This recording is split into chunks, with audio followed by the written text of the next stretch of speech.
Hey friends, welcome back to the Life of a Makeup Artist podcast. Now, I am so honored to have a new guest in the studio with us today, Rokael.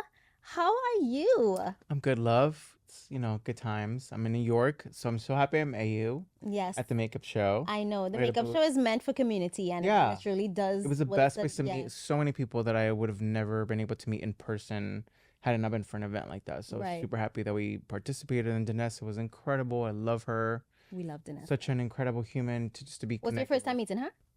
In person, yes. Oh my But we've been gosh. knowing each other for a long Right. time, but in person, that was my first time. And we've Nice. been trying to meet, so it was perfect. Oh, perfect. Now you have such a powerful story, which I know is going to inspire so many others. But before we get into that, how is life? How are you doing? These days life is better. Mm-hmm. I'm in a good pocket. I feel like I'm inspired. I am excited for Mm-hmm. life that I couldn't say that maybe 2 years ago. Okay. So if you know my story, you know why. But I feel Okay. like I'm excited now because I'm getting to that place where I'm like finally climbing my way out of that like hole, if you want to Right. call it. Okay, But it's we'll get good. into it. Yeah. If you don't mind, I would love to have you introduce yourself to your new friends. Guys, I'm Rokael. If you don't know who I am, I work with tons of girls in the business. I get around. I'm a hoe. I'm a makeup hoe. But it's fun. I feel like I'm definitely grateful for, but I'm definitely very, how can I say this? Blessed. I'm trying to find the right word to get to experience so many different, just lights and just people that are in the industry that are doing their own thing in their own time and that are just doing their thing. And I get to just witness it and be inspired to do my own thing. Right. So I love that. it's good. I love that. And just because you want to be so humble, I will brag for you. I was like, Okay? hold up. I will brag for you. Raquel's glam has touched all the faces like Beyonce, the Kardashians, back in the day, Lily Galici, Lala from Wow, a you know the mess. things. She does her research. So you've been in the industry for a really long time. But, like many creatives, our parents sometimes are not always supportive of our career choices. Now, Mm. how did that affect you?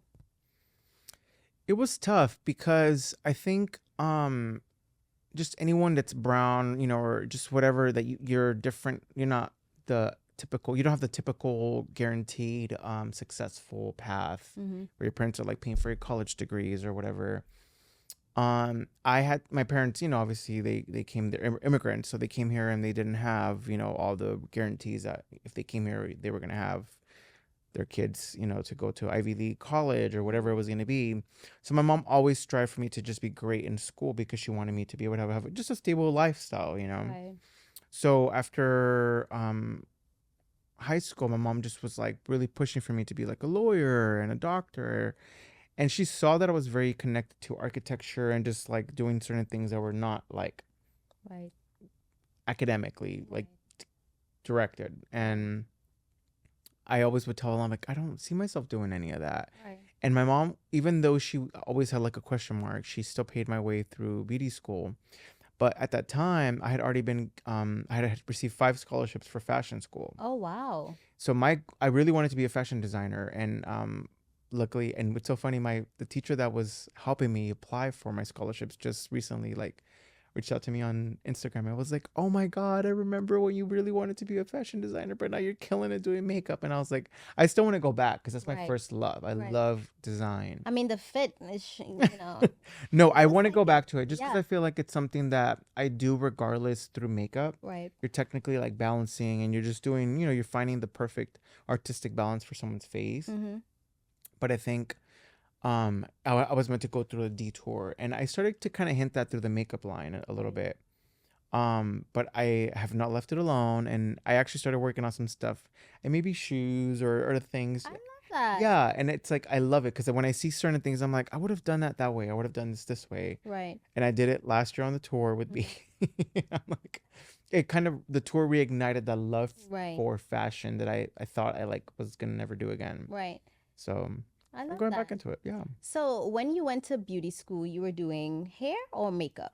both. Mostly makeup, which is crazy because I was getting in trouble. My teachers were like, "You're supposed to be getting your ops. When you go to beauty school, you're supposed to Mhm. do so many like ops to get prepared for when you're going to get your license. Mm-hmm. And I was mostly focused on facials and makeup. And they were like, "Are you trying to be a hairstylist or a makeup artist?" And I just was like, I don't know. But people don't know this. During beauty school, the friend that I grew up with across the street from, he went to the fashion school that I wanted to go to, Mm-hmm. which is FITM. Mm-hmm. And he ended up getting a internship at TV Guide. I don't think it exists anymore, but he was, working there, and he connected me to other makeup artists, and they got me in the industry. So I was grooming like Kanye and Drake and all these Wow. rappers, and that's when I got kind of my foot in the industry. That's a real friend. Yeah, he was like, I know that you want to do hair, but Mm-hmm. because I was still taking both serious. It Right. wasn't like I just was committed to makeup.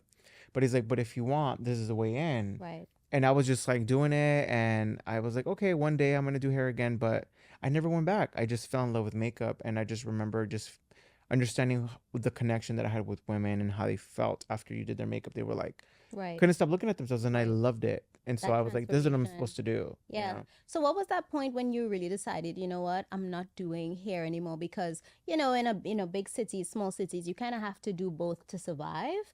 And, there's a lot of makeup artists that do hair. There's a lot of hairstylists learning how to do makeup, vice versa. So was there a particular moment where you're like, I'm sorry, Yeah, I'm giving all away this stuff. I I think can't. when I moved to New York, Mm-hmm. because I did it for a while. I remember like clients were like, "Can you do both?" And there was a little pocket, maybe like 2000, like 9 to 12, where clients were requesting both, Mm-hmm. and it was like a known thing. If you did both, you were like they were hiring you. Right. And most makeup artists you see now were doing it. They were doing makeup and hair. But I just was like, I'm leaving. I knew I was leaving one like it just was not attended to, and I was like, Right. I'm not that person. I'm the kind of person, if I do something, I want to give it my all. Right. So I think when I moved to New York, I was working at VH1, and my client had a TV show on VH1 called Big Morning Buzz, Mm-hmm. and I was doing a little bit of both, but I was like, no, I want to focus, and so they made sure that I was just focused on that. Mm-hmm. But yeah, I felt like I wasn't in love with it anymore. I just didn't think that that Right. was my calling, Right. even though I was good at it. But I do believe you can be good at a lot of things, Right.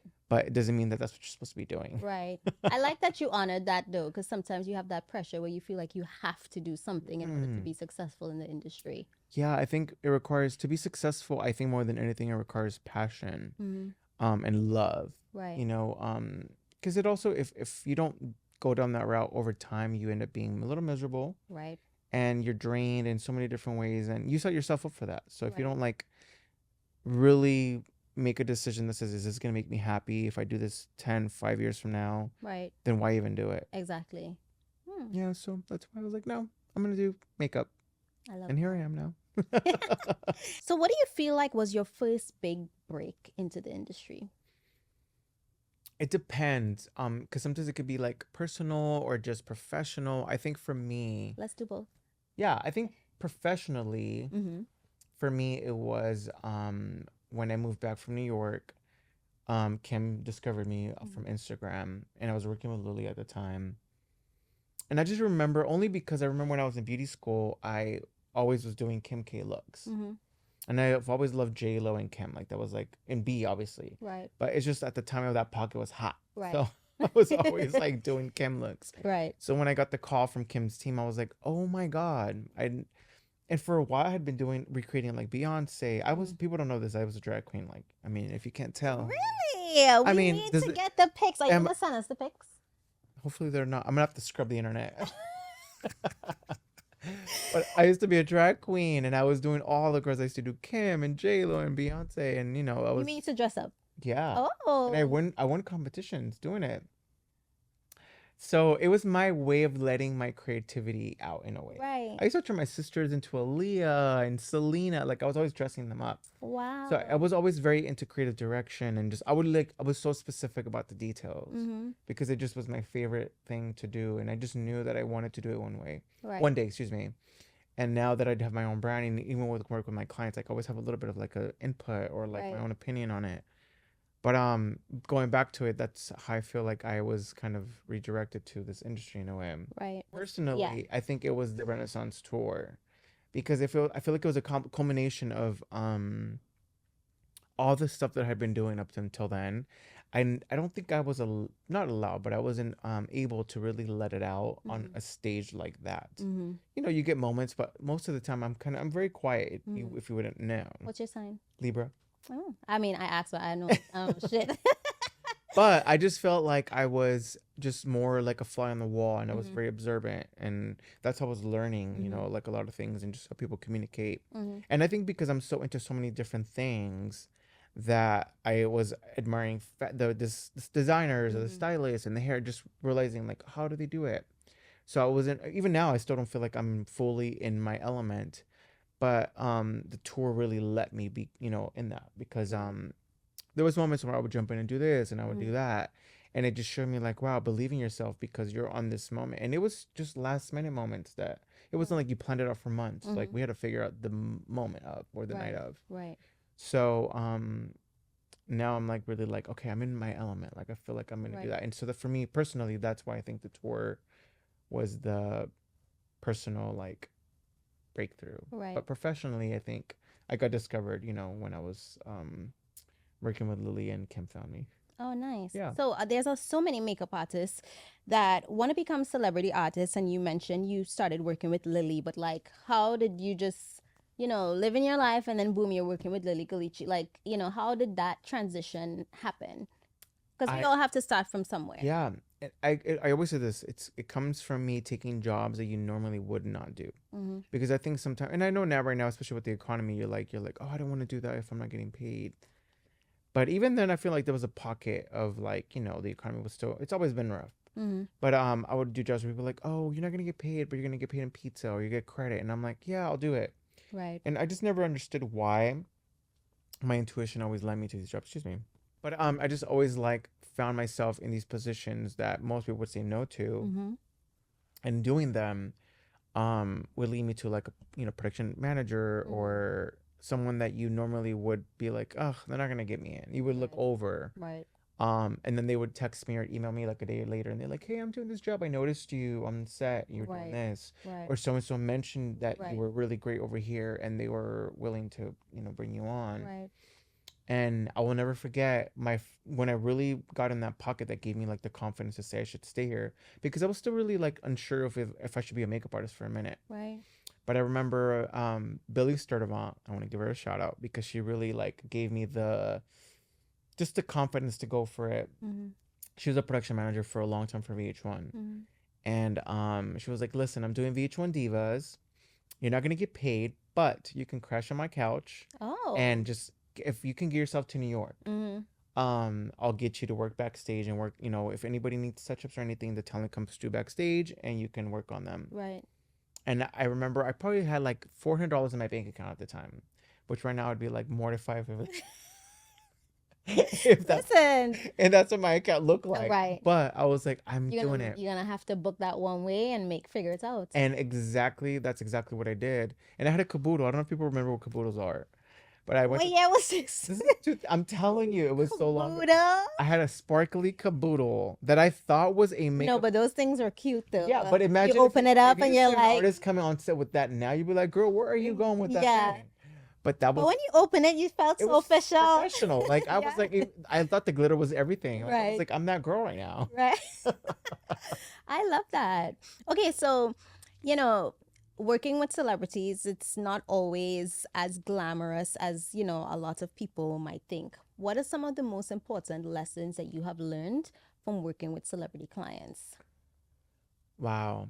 Um, I think more than anything is to really trust your gift.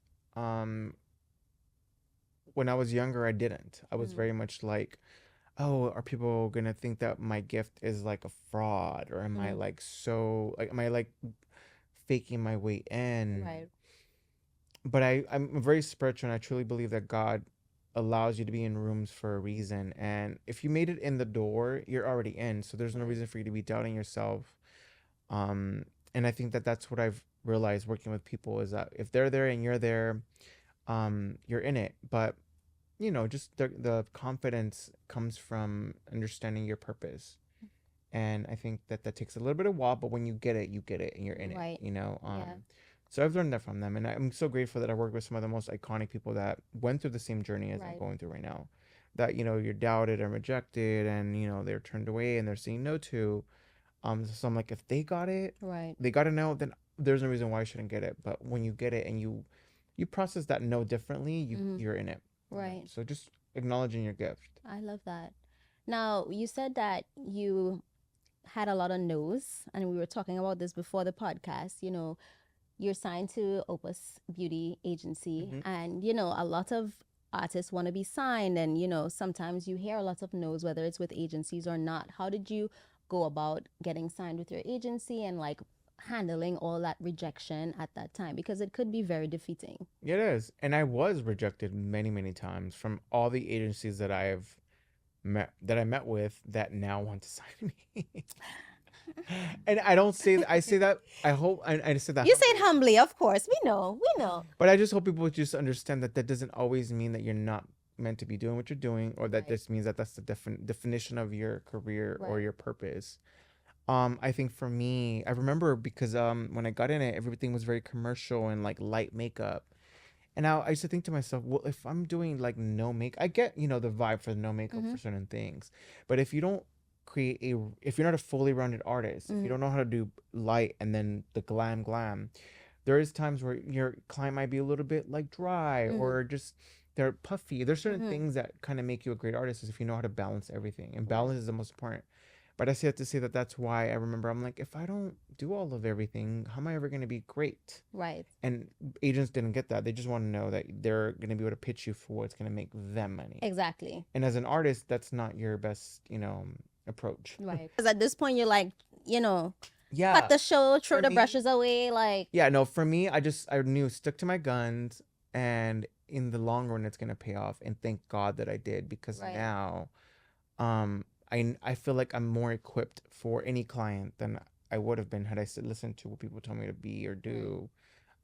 Because ultimately, you know who you want to be, Yeah. and you'll eventually find your tribe. You'll find Right. the agent that will believe in you. They'll be like, this is the guy that we want to sign. Right.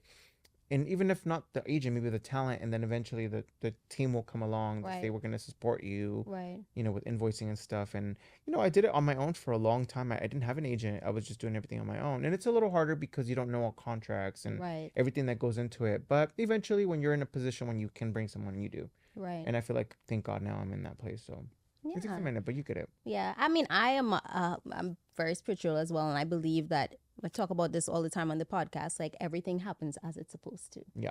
and there's nothing you could do to change No. it. It will literally happen as You it just should. I really believe that you're just here to remember what you agreed to do before you came up in this earth. Yeah. That's my belief. I know it sounds a little controversial to some people, but I'm always like, yeah, I'm remembering what I said yes to. Right. And this is why people are like, I believe in deja vu. I'm like, that's the moment you're like, I said yes to this and I said yes to that. And I could go on and on about that. I can Right. go so much deeper about the dream because I dream everything before it happens. Really? I dream a lot too. Do you? I used to write my dreams down, but sometimes I just remember them. Sometimes I'll have like at least 3 to 4 dreams per night. My dreams are so vivid, I don't even have to write it out. Yeah, I don't I really will write them tell you on. by detail what I've dreamt. And it goes so far back as to when I was a kid. I remember. So I'm gonna try to do like a speeded version of this. But I Mm-hmm. remember as a kid, I used to dream, or I had this inclination that I knew I was not gonna have a lot of time with my mom. Mm-hmm. And when she passed, the Oh, dreams got sorry. super heightened, Mm-hmm. but into a level where I was like waking up in the middle of the night, like feeling emotions, physical pain Mm-hmm. of like how she was dying, which I didn't Oh. know is it was like getting.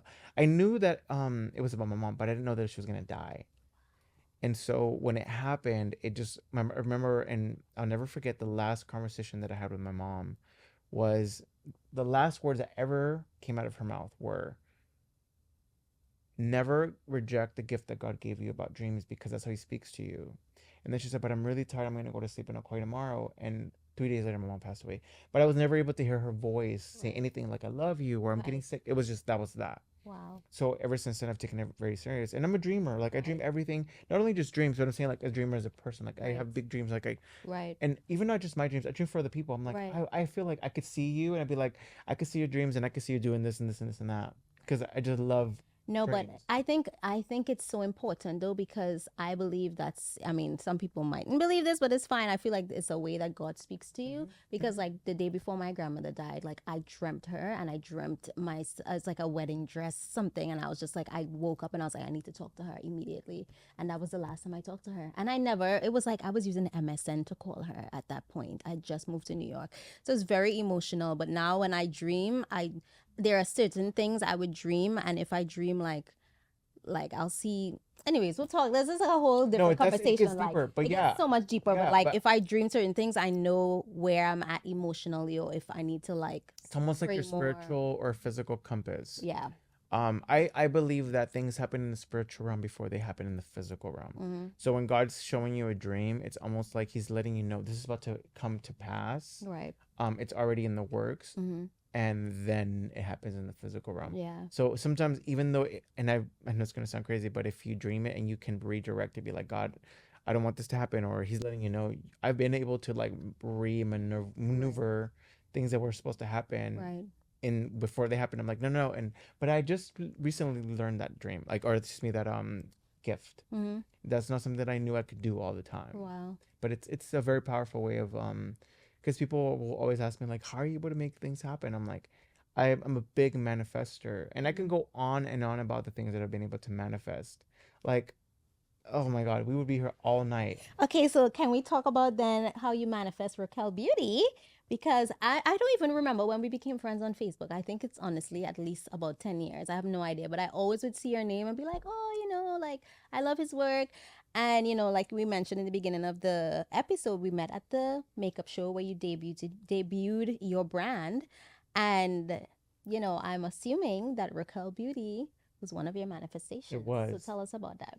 It was. I was in Dubai at the time. I went to Dubai with Mariah. She had like a concert out there, and I was going through some very deep moments in myself. And I remember I was at the airport, and I was actually on the phone with mom, and I knew I was starting the brand. I was already in development in the formulations and everything. I hadn't even gone into the packaging yet, but I was having a really hard time with myself and my family. We were having, my dad was still alive, my mom was still alive, and we have a lot of family issues. Mm-hmm. And I remember I was at the airport and I saw this Swarovski like counter, and they had this elephant, and it was like faceted. It was the most beautiful elephant I've ever seen. And I was like, you know what? I've never seen an elephant, but I knew elephants represent strength, but also like they're docile. Mm-hmm. They can be gentle, but they can be very strong too. And I was like, this is what a woman represents to me, like, the power and the beauty behind it. So I went with that. But I remember I told my mom, I was like, as I'm looking at it, I'm like, I'm going through, I'm not going to go into detail, but I was Right. weeping at the airport. People were looking at me like, what's wrong with him? Right. But it was, I think, that pressure and that like emotional thing that I was going through. Because I truly believe that we're like diamonds, Right. that we're shaped and cut, but pressures, or like the life's pressures, is what makes you more like a diamond, and you're cut and shaped. And Right. that pressure, I mean, to me, that process is very painful. Right. But eventually you're like so beautiful and sparkly, and you shine and you Right. reflect so much beauty. And that's what I think Rokael Beauty represents, is that journey of becoming the best you. And it's not defined by makeup. I think it's defined by your soul. Right. Because ultimately that's what you are when you die. It's not Right. the makeup that you wore, the way you looked on earth. It's who you were as a human. But fashion helps a little bit to show Right. who you are on the inside, or beauty just shows that. Right. And that's what I want Rokael Beauty to be, is to show the best you, um, but for everyone. Right. That's why I went super bougie with the packaging. We love. Yeah, but I still want it to be for everyone. Right. Everyone was like, your price points are so affordable. I'm like, I actually wanted to make it more affordable, Right. because I remember what it was at, like, as a being a makeup artist, not even able to afford everything. Right. But we're all meant to be gold, and we're all meant to be diamonds. Right. So that's really where I feel like Rokael Beauty was manifested, was through my own journey of the pain that I was going Right. through. But I did dream it many. The biggest dream that I had about Rokael Beauty, I have to say this because otherwise it makes no point. I remember I had this dream where I walked up to this wall, and I saw all these products I had never seen before.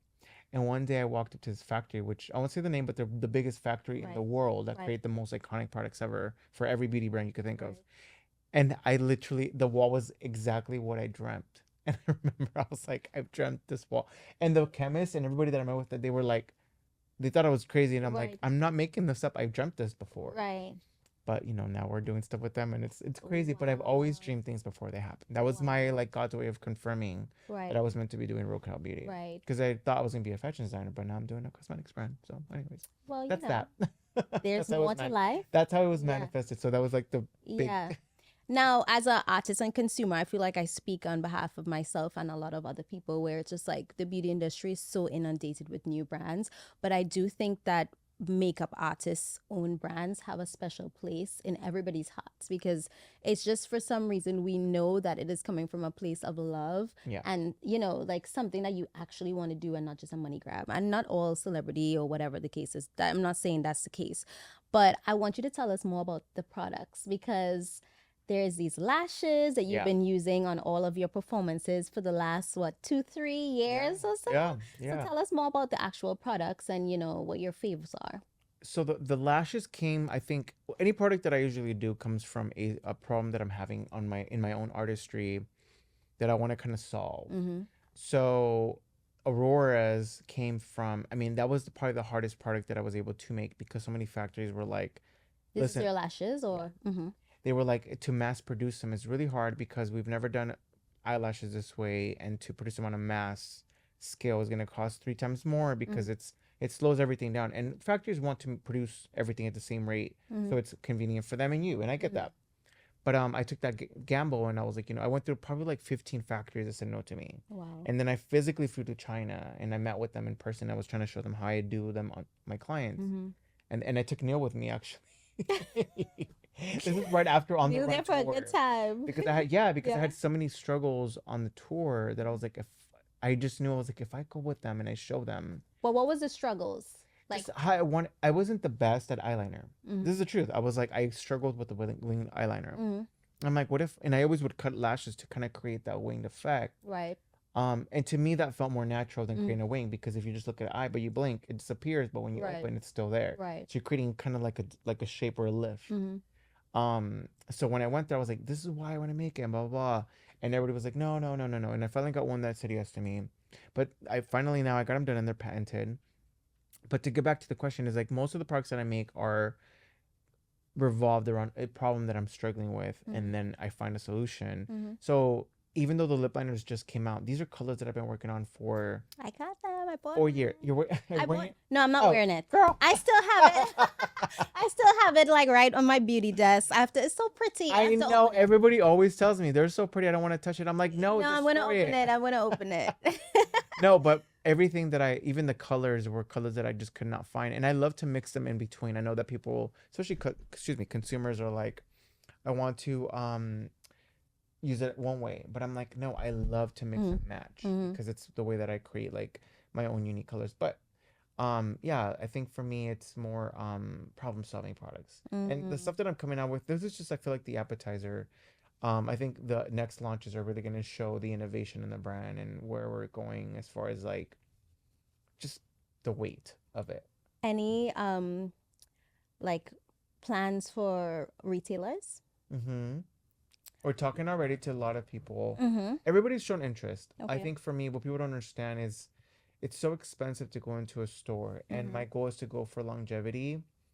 I don't want to just be like just in it because Right. I want to make sure that people are getting the best at the Mm-hmm. most affordable. And if Mm-hmm. I go into a retailer, it changes that. The perception. Yeah, and not only that, but just the cost, because Mm-hmm. you, in order for me to be profitable and be able to reinvest into my Mm-hmm. brand to continue to bring out with come out with stuff, I have to keep everything at a certain cost, Mm-hmm. and it takes time to build that, Right. because you have to come up with different launches that kind of make you like, have enough ways of being profitable. Right. People don't understand that, so and that's why I'm like I want to take my time with it. But Rokael Beauty is not going anywhere, and we're going into retailers very soon. Definitely in the main cities, but it Okay. won't be like big retailers yet. Right. But Okay. we are definitely going towards that. Maybe I feel like to see Rokael everywhere, honestly, it's gonna be about 2 years. Oh, okay. Yeah, Yeah. just being honest. I And mean, that's but when we're in there, you're gonna be like, we're so glad he's in it because it's everything you could want and more. exactly. But I'm going for longevity, so I love that. Okay, so can we talk makeup longevity? Because we all know that you are doing the girls who are on stage and they're wiping their face with a white towel and nothing coming off. And we want to know. We want to know. Give us some secret sauce, little tips. Well, for makeup, I like to. I mean, this is kind of like a known thing in the industry. The way you layer your Mm-hmm. products, this has a lot to do, and setting things in a certain way so they last. So I Right. love creams first, liquid first, setting with powder, and baking is the most important. Mm-hmm. But I'm not a big fan of primers, if I'm honest. Okay. Yeah, because So when you're doing Beyonce's beat, you're not putting primer. never, never on anyone. I don't. I have honestly have never used a primer in my life. Yeah, Cut the show. I I know, know. I know, but most makeup artists, like most of the time, I don't use primer. I use primer sometimes, but I would like more use it as like in certain areas, and that's it. I never put a primer all over the face. It's tricky because primers tend to work like the best way I can describe it is like if you're building a cake, Mm-hmm. um, and actually that's probably the worst one because I'm like it's how can I explain this in a more digestible way? They create like a barrier on the skin that Mm-hmm. sometimes if you're working on yourself, Mm-hmm. it's okay. Yeah. But if you're talking about celebrities, if you're a celebrity makeup artist trying to understand how to create makeup that performs well, Mm-hmm. it's not going to work because the client's going to sweat and they're going to get oily or Mm-hmm. whatever it might be, depending on the temperature. So if you're creating a barrier, now you're dealing with, let's say something might start sweating around here, Mm-hmm. but here it's oily and then here it's dry. So Mm-hmm. you've created like these different textures Mm-hmm. that are going to perform differently. Mm-hmm. And when you're rushing on stage, you can't Mm-hmm. control all of them at once. Right. You have to take your time to mat it out, Mm-hmm. take out the shine, and it's just impossible to do that in Right. 30 seconds. Right. So I just rather have a clean slate Mm-hmm. where I know the skin's gonna evenly sweat, it's gonna Mm-hmm. evenly be oily, and then I can Right. control it all at once with the Right. same strategy. Right. But if you're just a girl that's just like going out to a Mm-hmm. carpet, yeah, I know T zones. Right. I can expect a T zone. Right. I can expect sweat in certain areas. Right. But everywhere is just It's too much. performance is different. Right. So I always say, depending on what you're dealing with, Mm-hmm. approach it for what it is, and Mm-hmm. that's that. But I never take one strategy approach for everything. And primers are meant to be used most of the time everywhere. Right. So I don't ever recommend them. So are you using like a very thin layer of moisturizer? Like how Sometimes I like don't because depending on my client's skin, if their skin's pretty like even, mm-hmm. I'm grateful that a lot of my clients have really nice skin. But if you don't, Right. then you approach it for what it is. Right. But for the everyday girl, I always say if you're oily, if you have texture, Mm-hmm. I definitely do not use primer because people with texture skin, I have texture skin. Right. If you have texture skin, it's gonna be dry and flaky in certain areas. Okay. So you don't want to like, do too much because then it actually emphasizes it. And with texture skin, the more layers you put on, the more it looks Yes. done. Yeah. So I always say just moisturize Mm-hmm. and then come in with I love Denise's foundation Mm-hmm. because she has this like it's like a built-in like oil Which control. one? The blurring yummy? balm. The blurring balm. Mm-hmm. That's probably the only foundation I think I've ever been on the market that is good for that. It Right. actually absorbs Right. and it stays So matte you'll use that longer. instead. That's my go-to for me I love texture that. skin. Yeah. Yeah. But I've never found anything else. Either that or a Right. powder foundation. But Right. that's it.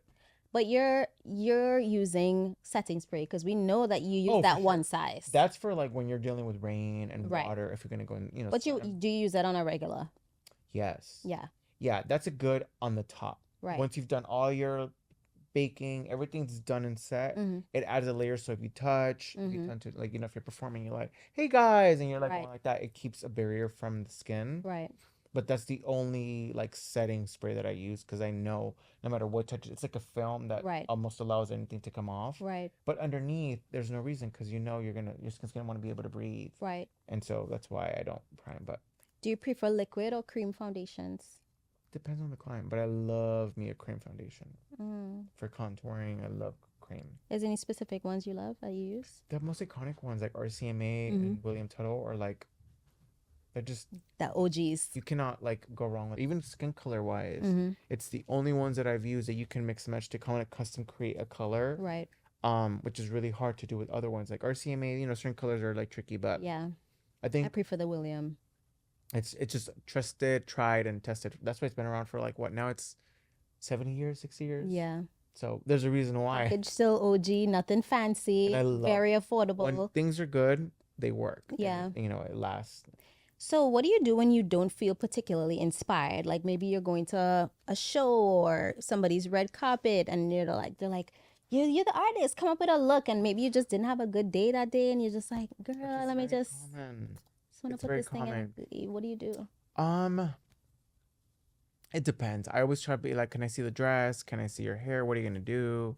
I find inspiration honestly mostly through nature. Mm-hmm. I feel like you can never go wrong with that because there's always something that will trigger. Nature is just meant to be there. I feel like for us Mm-hmm. to inspire us for color, a mood. Mm-hmm. Plants are there to like give you oxygen. So I always go to nature, but roses and flowers. Excuse me. Ooh, I had like She's a big gassy lunch. girl. I had a big lunch, y'all. I'm sorry. She's still coming up. It's all It was right. a salad too. I'm like, girl, you need to relax. No, but nature to me is something that I always look at. And also too, just like going back to icons, like I always think like, what would Kevin Aquan do? Mm. Yeah, I recently did like YouTube. I'm starting to do YouTube, and I just did Yes, a. describe. I'm so excited about the YouTube moments because they're doing really, really well. And people are really like loving it, which I was so scared to do for the longest. Right. But now, even for that, I'm like, what am I gonna do for YouTube? It's such a. I feel like everything's been done, Right. so I always But go not back to done the by icons. you. Yeah, but it's also just it's different because as a makeup artist, you can only do so much. Everybody's already seen the concealer technique. They've already seen the blah blah blah. So I Right. always feel like, okay, how do you take people back to what they have? At least, especially this generation. Mm. Generation, it's like okay, they haven't seen the Kevin, and I'm surprised that a lot of people don't know about Kevin Right. because he was my idol. It's Yep. them fine. Yeah. I used Um, to run to buy when I was in Trinidad. I run to buy those books. are Like you that was your are you kidding introduction. me? When I lived in New York, I went to I think it was Rite Aid or one of the like stores, and I remember I bought Sam's. People don't even remember this. Sam Fine's DVD, Mm-hmm. and I would put Yes. it on my laptop and watch it back to back because I just remember the way he just carved the brow and Mm-hmm. highlighted. Everything was so like artistically the touch that he has is Right. so beautiful. Right. But anyways, that's how I go back to sometimes when I'm not inspired is like, Mm-hmm. what would they do? The Right. icons, and it kind of triggers you a little bit too. It gets your juices flowing. Yeah. I love that. So, what are three makeup products that are absolutely never leaving your kit? We know about the William Tuttle, so give us three others. Okay, so I can't live without my lip moments just Mm-hmm. because I feel like it took me so long to make them that I know how I get to work with them and like change them around. Mm-hmm. People don't know sometimes I use the lipsticks as blush to make everything Nice. monochromatic. So I Mm-hmm. know my products are like multi. Mm-hmm. They do different things that I Right. know many people would not think of. The lashes for sure. And then just to lock everything in, and I know I keep saying this, but definitely the ones I spray. Double down, Just because honey. I know you never know, and Mm-hmm. the weather and just so many elements that my clients are in, it just Mm-hmm. makes everything so. I feel like I have that extra security like layer in there. Mm-hmm. So, but yeah, those are I could tell you like 10, but those are the ones that I Oh know. wait, give us two more. Like wait, what? Okay, Two more, two more, two so more. I love me a Laura Mercier translucent powder Yeah. because I love to put it on the brows and the lip. Like Before you I love line to it. set a lip Mm-hmm. before I put gloss. Okay. Yeah, it adds an extra layer of like it just locks in, especially when you're dealing with creamy formulas. Mm-hmm. Brows tend to kind of rub off really quickly. Even if you've done Right. your whole lamination, everything you do, it Right. just adds a little extra layer because hair touches it and it moves Right. around. And I work with clients that are Do always you powder and then put the liner, or you just powder after? after, Okay. and then I'll come in with the gloss last. Mm-hmm. And then I cannot live without lash glue for like lock. People think that like brow pomade is the best, but clear lash glue is Mm-hmm. the best for me. If you use just the tiniest amount and it Mm-hmm. like really does, what it does. But how do you get it out? Because it's in this small little, So I pour it in the tip. back of my hand with a little Just and then spoolie, you just and I go take through it. like I mean just the tiniest, but it literally lets your brows like stay in place. Have you tried the Got to Be? Mm-hmm. Not the gel, but Hairspray. no, the lash. There's a lash one for lashes, not lashes. What am I saying? For brows and edges. No, Yeah, I use it. I've been using it honestly for like almost 2 years you're now. teaching me something. Yeah, it's Does it get so good. flaky? No, I literally have it in my edges and my brows right now. Yeah, I'll show it to you. It's so good. But I Guys, still think I'm it learning something today. I No, have it's been my brought. favorite.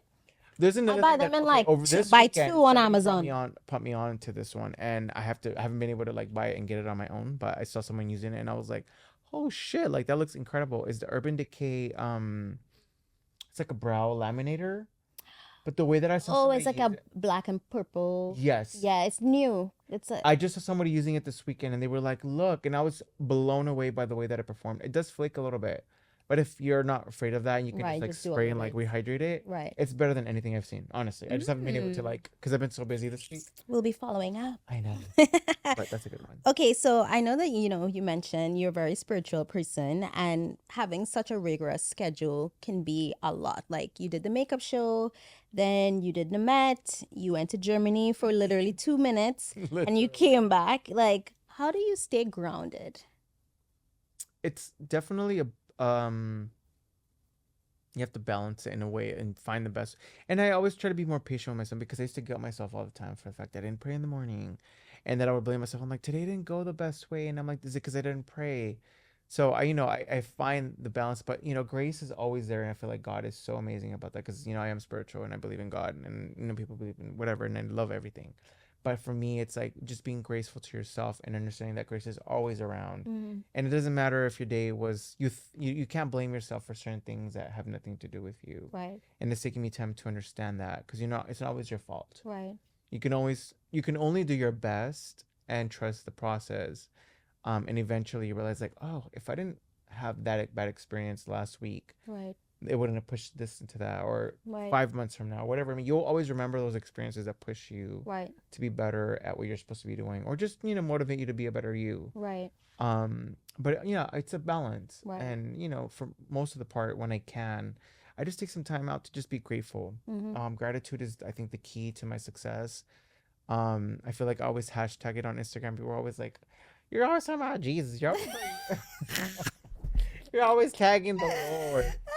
Neil Listen, was incredible at guilting me. He's like, that's so funny. "Hallelujah, the Lord and blessed you today," and I'm like, "Yes, that's what." He did. What do you Yeah, mean? gratitude. I promise you, people don't understand. Literally, Gratitude you is don't understand. it's the key to success, because when you say I'm thankful for what I have, you're literally, what you're saying and what you're doing in the spiritual realm is you're opening yourself up to receive more. Right, And I think when you don't, you're too focused on, like, when you're looking at what you have, right, something might have been in your, area or your space to come right, in. But if you're not like, thank you for this, now I can receive more, you right. miss out on certain things. Yeah. And people don't realize the battles you are privately dealing with, and just like, God will bless you in front of everyone, but you don't know what's going on, actually going on The in my life. process You that just you're know my going through. Instagram. You don't know me, Yeah, and that's so real, because even with my clients, I'm not gonna say who, but I have seen moments where people are like at the top of their game, and I'm in that Mhm. pocket sometimes, where you're at the top of your game and people are like,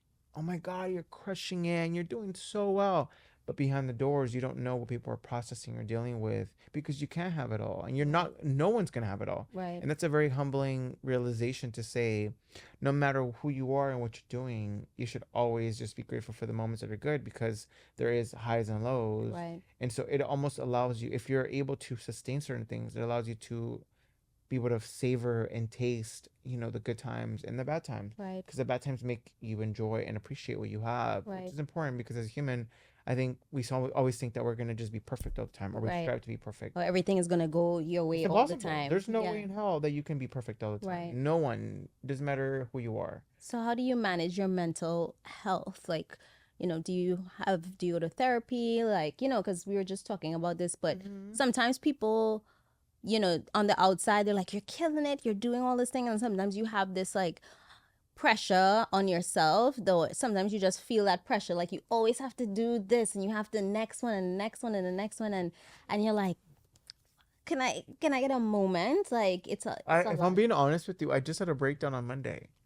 After the Met, I had a full on breakdown. My agent called me and I was crying and screaming on the phone and cussing everybody out, because I feel like I didn't have my space. And that's Right. real. This is real, You don't guys. have Like, moments for yourself. there, it just sometimes I'm a yes person. I say yes to everything, because Mm, from planned out, you're like, it looks great, but when mm-hmm. you're in it and you're living it, I forget that you're gonna be, you know exhausted. Yeah. And the real thing is that there is moments where you just have to be like, man, I'm in the trenches and it's hard, and emotions rise up. But at the end of the day, um knowing that that's a thing that you have to deal with, and just taking a pause. Today is my pause. Right. You And kind of kind of feel bad because sometimes you're like, I have nothing to complain about. Like I have, like I even this morning I just started back therapy this morning because I was just I've like, tried therapy. I don't think it works for me. yeah. I mean, sometimes I haven't For me, stayed with anyone long term, but I was like, let me try it again. Let's see, yeah, yeah. So No, it's. I yeah, think honestly, therapy is amazing, and I know friends that have tried it. For me, the thing that definitely works, I think, is prayer for me. And taking time out, but I sometimes I forget, or I won't, like, like I said earlier, I'm like, mm, that balance of like, oh, whatever, like I didn't do what I was supposed to do today. My routine. I right, think routine is so important for everyone mm-hmm. because when you have a routine, you know where certain things are not falling into place, and it allows you. But it's hard as a makeup artist to have a routine because your Right, clients are always forever changing their schedules. right, But if you can have at least like three steps of a right, routine, like breathe in the morning, right. pray, and just meditate for like 5 minutes, Yeah, it's something that I think is feasible. It shouldn't make like this whole right, unrealistic expectation of a routine. We yeah, know what we are capable of. yeah. But yeah, I think that's where you find your little balance pocket. I love I that. hope that answered that question. I mean, listen, I think there's no right or wrong. There's literally we're figuring But it I've out. had breakdowns, guys. The real thing is like I scream and I yell, and it's at myself. Sometimes people don't ever hear me but me. At the makeup show, I swear I was on stage, and I remember they were like, "Are you ready?" And I'm like, internally, I'm screaming, but outside, yes, I'm You're ready. like, yeah. I'm ready to go. Because I'm like, it's too late. I said, and that was one of my times where I like faced my like personal fears of like Right, doing public speaking. right. Was your first time? Yeah, I've never Wow. done a like in person class with that many people, Right. but it Wow. was amazing to do it because now I feel like, oh man, like I was thinking about stuff too much. Right. Because I like to be behind the scenes. I'm been so trained, which is why people Right. love me because I'm good behind the scenes, Right. and I always let people shine, and I always push people to be their best selves, and I Right. always want me to be like, I'm not in your light. Right. But there comes a time where you're like, it's my turn, and I have to Yeah. do it. And not that I want to, but it's like it's part of the world that we live in. Right. People are investing in you in a way in a brand, so Right. you kind of have to be out there. And I'm like reworking my strategy of how I think of myself, Right. which is a journey. But I think in that I can teach other people about them because we are all in that world, and we always think that if that person did it, how can I do it? So it's Right. like, how can I be that for someone else? Right. And that's why I'm here. And today was one of those. I love that. Oh my So I God. thank you for inviting me on your No, show of and like. course. It was so random, but like when I was waiting in the line, I had a thought to ask, because I was there for a little bit and I was just like, just ask him and see what he says. And like, I don't know you personally, but like just from your posts and stuff, like I really gravitate to like, your spirituality and like who you are. And I was just like, just ask, like you never know, and like I think it's a testament to everything that we talked about today. It's just like you never know. You know what Yeah. I mean? Like, and that's the reason why I started this podcast, is because it's like people see the glitz and the glam, and like we don't talk about life, so that's why my first question is like, how is life? Because it's not all about beauty, it's about us as artists and the journeys that we go through. And I think I don't know exactly how it's gonna, I don't know where it's gonna go, but for me, I'm like, I love sharing Hmm. other people's stories because I don't know, it's just more to life. There is so much more. Yeah. And I think especially when you're dealing with the world of celebrity, people think that there's this like there's a veil where you think that everything's so perfect, Right. and it's not. And Right. I've been able to see the lowest of the lowest and the highest of the highest. And so I always say we're all human, we're all going through stuff. um I think when you look at a celebrity, you should just look at who they are as a human because it teaches you. But Mm-hmm. their success, their artistry is to be appreciated, but not to be like idolized Right. because you don't know what it took to get there. So Right. it's never like what you see the finished product. Like I always see the sacrifices that people took, and I Mm-hmm. apply that to myself and think like, man, if I want to accomplish anything in life, first of all, I should have purpose. Mm-hmm. How am I going to touch people? What is it going to say to someone? Mm-hmm. Or someone going to be able to say like, man, this affected me in the most positive way? Not just be like, oh, this is the most bougiest product, and then it's like a Right. surface level. Like Right. it doesn't touch anyone. Right. And I've learned that through my clients is like there's always like a intention for it that should Mm-hmm. be positive in the long run, Yeah. and that's ultimately what you want to be Right. inspired by. Because Right. surface level stuff, it comes and it goes, Yeah. and you never want to focus on that. It's just Yeah. not the way to go. So what are you looking forward to for the rest of the year? I mean, we know you have Rokael Beauty. It's growing, but like, You can take a vacation. Like, what No, else is not right happening? now. I think I'm excited about my next launch. Mm-hmm. It's the basically the stuff that I made for the tour. But Ooh. I know I've been working on these shadows for years. These are like a long time coming. And testing them on the tour really kind of gave me like another way of being able to test them Right. that I hadn't had before. Right. But now, I feel like I'm really ready to put them out. They've been tried and tested. The colors are I so love that. A nice. makeup artist knows like you have to try it and test it before we even talk about it because then your reputation is on the line. Yeah. And I wanted these to be like super iconic in the colors because I feel like we've seen so much stuff out there. When is it coming out? We're I'm ready. giving it maybe 2 or 3 more months. I'm just finishing the component. Okay. It's like a readaptation of what I've already done for the brand, but in a more girly way. I feel like I went very like bougie with the last one, but this one I wanted to feel like really feminine and fun, and like I want girls to be really excited to pull out of their purse and be like putting it on. But the colors Mm. are what I'm most excited about because people are like, "Oh, I've never seen that color," and I Mm. think that's what I want for my brand moving forward. Is everything that I put out for people to be like, "I've never smelled that before. I've Right. never seen that packaging." It's always supposed to be something new. Right. And my theory, which I told God all the time, I'm like, whatever I do, I want it to feel like it came from heaven. Right. Like it's like this things that you've never seen that it's like it could have only came straight out of heaven, Right. you know? So when we die, we're like, oh, Rokael Beauty has existed in heaven this whole time. And all we just got a Like little I'll take glimpse. 10 of There's those, a five whole of Nordstrom's in those. heaven with Rokael Beauty. So we're just getting the like last launch here, you know? I love it. Okay, well at least I know I'll be set when I get up I there. got you, girl. Okay, I am so happy you I love decided to you. come on. I really appreciate it. I love you. I love that all that you have done for this industry. No, seriously, thank you so much for making time. Please, for your new friends who might not know where to find you, please let them know where to find you. You guys can find me at Rokael Beauty Instagram and then at rokaelbeauty.com if you want to shop a little, have a little fun with your looks. And Um, yeah, and then YouTube we're doing wait, let me remember what our handle because we had to change it. Oh my gosh. Is it at is it, Rokael? I think it's is it? No, we had somebody had used it already. Really? Yeah, where's But my if you phone? type in your name, you'll find it. Yeah, so on Yeah. YouTube just look We'll, at if we'll you plug it in. yeah, if you just YouTube Rokael Beauty, it'll come up. But that's on YouTube. But we're growing it. And I've shot like at least 10 that we're just in editing right now. So you'll see We're that in excited. moments. You should come on my channel one time. Oh, I I'll would do your love makeup. that. Oh my But God, yeah, it'll be you make fun. me look like Naomi. That's exactly what I was thinking right now. Literally. I have a wig. Oh, Kim Campbell has been making wigs for me so I can do for YouTube. So, I'm ready. like, I'm working on this Renaissance wig Okay. because I want to recreate like a real fan and everything blowing, and it's gonna be fun. Well, stay tuned, friends. Thank you so much for listening to the episode. I'm so excited for Raquel's line. And of course, you guys know we are on TikTok, Instagram, and on YouTube at The Life of a Makeup Artist. And I just want to let you know that there is a secret episode. So don't forget to sign up for our backstage crew. All of the information is in the show notes and in the link in our bio. So stay tuned, and I'll see you guys in the next one. Bye, guys. Bye, guys.